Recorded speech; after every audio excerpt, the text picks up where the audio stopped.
to frighten me, Mr. Darcy, by coming in all your state to hear me. But I won't be alarmed, even if your sister does play so well. I'm well enough acquainted with you, Miss Elizabeth, to know that I cannot alarm you, even should I wish it. What was my friend like in Hertfordshire?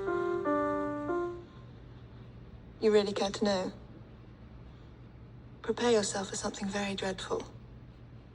The first time I saw him at the assembly, he danced with nobody at all.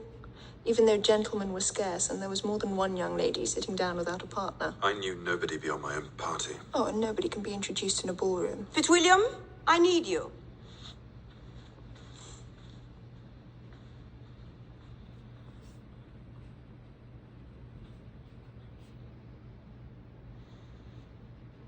I do not have the talent of conversing easily with people I have never met before. Perhaps you should take your aunt's advice and practice.